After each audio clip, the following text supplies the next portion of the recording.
بسم اللہ الرحمن الرحیم الحمد للہ وکفیٰ وسلام علی عبادہ الذین اصطفیٰ۔ محترم ناظرین، آپ کی خدمت میں یہ چاہتا ہوں کہ الحمدللہ 2004 میں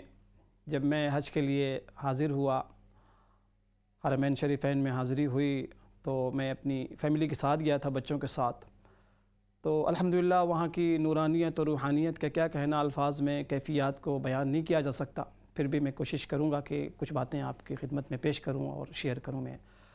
اب دیکھیں، جب سب سے پہلے میں حاضر ہوا تو ظاہر ہے کہ ہمارا پہلا اور آخری حج تھا، تو اس کی ایک خوشی گھر چھوڑنے کے ساتھ ہی ایک عجیب سی خوشی ہوتی ہے، ایک عجیب سی کیفیت ہوتی ہے جو الفاظ میں آدمی بیان نہیں کر سکتا۔ بہرحال جب ہم جدہ پہنچے تو خوشی کا جو سلسلہ ہے وہ خوشی دوبالا ہوتی چلی گئی، جو فرحت، جو سرور، جو سکون، جو ایک عجیب سی ایکسائٹمنٹ کہ الحمدللہ ہم اللہ کے گھر اور اس شہر میں آ گئے ہیں جہاں اللہ کے نبی صلی اللہ علیہ وسلم کی جو جائے پیدائش بھی ہے، ابراہیم علیہ السلام، پھر ان کا وہ خاندان اور پھر بہت سے نشانات وہاں جو ہے۔ تو بہرحال ہم پھر جدہ سے ہم مکہ مکرمہ حاضر ہوئے۔ تو الحمدللہ چونکہ علمی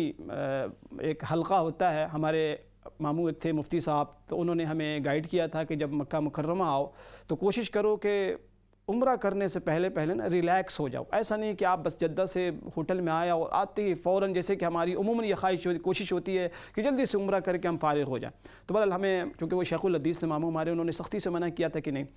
سفر سے تم آئے ہو، تھکاوٹ دور ہو جائے، تھوڑا سا آرام کر لو، آدھا گھنٹہ 1 گھنٹہ ہو سکے تو کچھ دیر سو لو احرامی کی حالت میں، تاکہ تم جب سو کر اٹھو تو حشاش طبیعت کے اندر بشاشت ہو اور ریلیکس ہو، تھکاوٹ نہ ہو، ٹائرڈنس نہ ہو۔ ظاہر بندہ جب ٹائرڈ ہوتا ہے، تھکا ہوا ہوتا ہے، تو پھر وہ نہ طواف میں مزہ آئے گا، نہ آپ کو سعی میں مزہ آئے گا، ظاہر ہے کہ وہ مشقت آمیز اعمال سارے ہیں۔ تو الحمدللہ ہم نے یہ کیا کہ تھوڑا دیر ہم نے آرام کیا، آرام کرنے کے بعد ہم پھر الحمدللہ حاضر ہوئے وضو وغیرہ کر کے مطاف کے اندر۔ تو مطاف سے پہلے آپ کو پتہ ہے سنت ہے کہ دعا مانگی جاتی ہے، تو بہرحال وہ کیفیت بھی میں بیان نہیں کر سکتا الفاظ میں، کہ جب ہماری پہلی نظر پڑی، ساتھ میں ہماری اہلیہ بھی تھیں، پھر ہم پر جو رقت طاری ہوئی،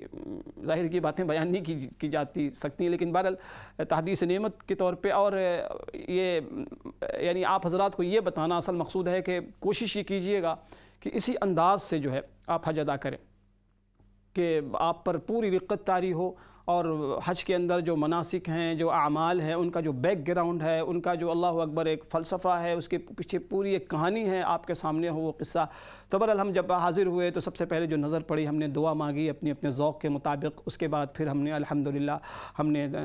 طواف کیا، طواف کے بعد 2 رکعت نماز مقام ابراہیم پہ، اس کی بھی کوشش کرنی چاہیے کہ ہم نے رش نہیں کرنا ہے۔ طواف شروع کرنے سے پہلے آپ دیکھتے ہیں کہ ہم حجر اسود کو، اصل جو سنت ہے کہ آپ قریب ہو کے اس کو بوسہ دیں، لیکن ظاہر ہے کہ ایک جم غفیر ہوتا ہے، وہاں آپ نہیں پہنچ سکتے الا یہ کہ آپ لوگوں کو جو ہے دھکے دے کے اور لوگوں کو پریشان کر کے۔ تو اس لیے سنت طریقہ یہ ہے کہ آپ دور سے اشارہ کر دیں تاکہ کسی کو تکلیف نہ پہنچے۔ تو ہم نے بھی ایسے ہی کیا، جو گرین لائٹ ہوتی ہے وہاں سے ہم نے اشارہ کر کے الحمدللہ 7 چکر ہم نے مکمل کیے، اور کوشش کی کہ ہر طواف، ہر چکر کے اندر دعاؤں کا معمول ہو، نگاہیں جو ہے اپنی جگہ ہوں، ادھر ادھر ہم نہ دیکھ رہے ہوں۔ تو الحمدللہ سوچ میں بھی اللہ، جب ہم لبیک کہتے ہوں تو واقعی اللہ پاک، اللہ میں حاضر ہوں، اس کو انسان محسوس کر کے واقعی میں حاضر ہوں۔ تو اس طریقے سے الحمدللہ حج کی ہم نے تکمیل کی، اور وہ جو وہاں سرور اور جو روح کو فرحت ملتی ہے، انسان اس کو الفاظ میں نہیں بیان کر سکتا۔ اللہ کرے کہ اللہ آپ کو بھی ایسے ہی حج نصیب فرمائے، اللہ پاک ہم سب سے راضی ہوں۔ السلام علیکم ورحمۃ اللہ وبرکاتہ۔